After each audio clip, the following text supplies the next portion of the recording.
There are many different learning disabilities that are covered under the IEDIA. Individuals with Disabilities Education Improvement Act. But today I'm only going to cover one. Learners with speech and/or language impairments.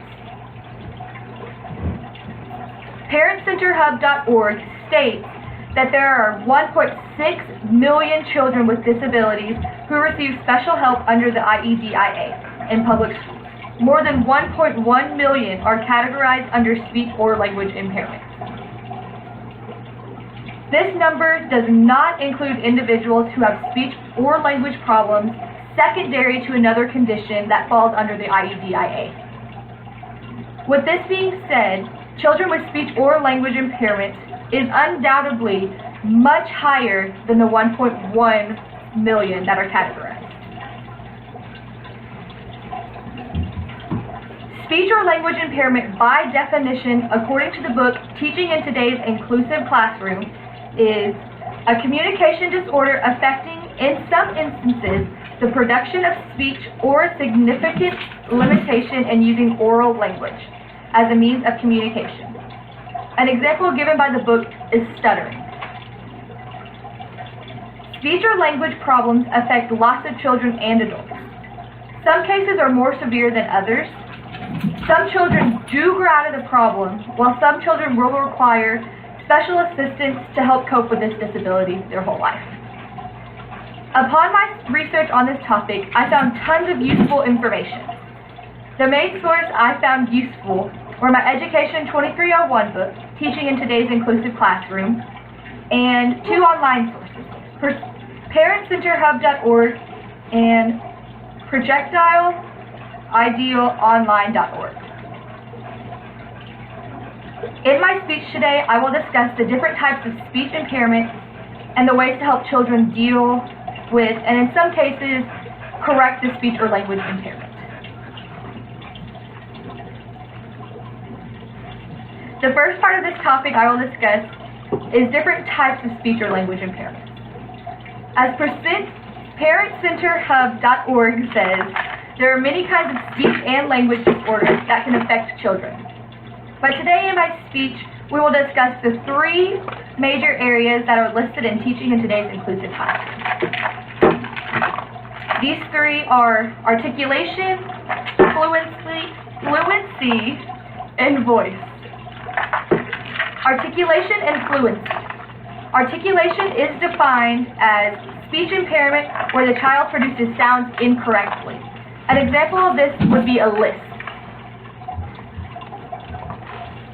According to Teaching in Today's Inclusive Classroom, this is one of the most common communication disorders in young children and school-age children.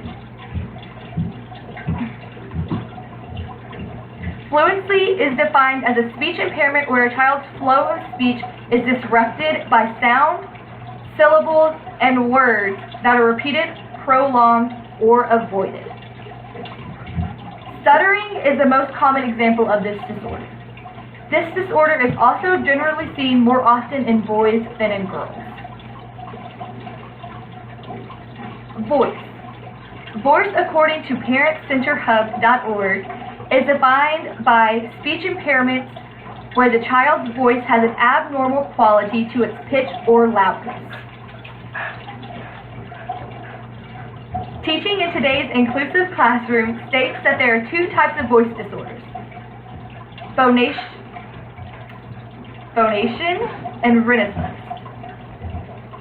Phonation includes the voice quality, the pitch, and the loudness, while renaissance includes hypernasality, which is where an individual has too much sound admitted through the air passage of the nose, and hyponasality, where not enough sound is admitted through the air passages of the nose.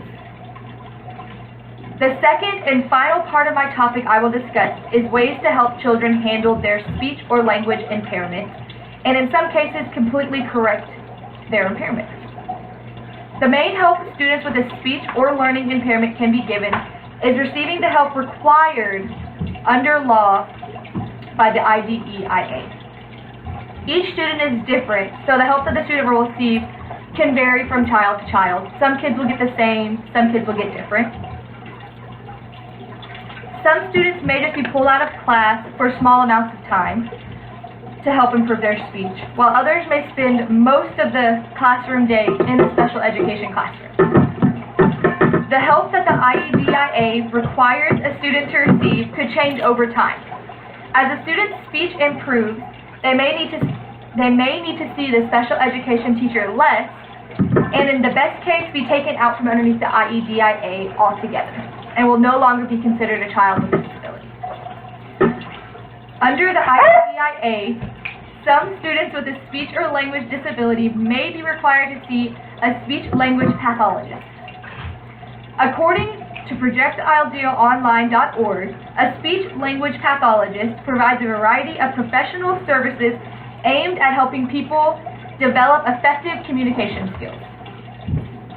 Some of these services include helping children with articulation disorders to learn to the proper production of speech sounds, helping children who stutter to speak more fluently, and assisting children with their voice disorder to improve their voice quality. There are many different learning disabilities that are covered under the IEDIA. In my speech, I just discussed one of these many disorders, speech or language impairment. There are three main types of this impairment: articulation, fluency, and voice. And the main help that these students can receive is being protected under the IEDIA and getting professional help needed. Thank you.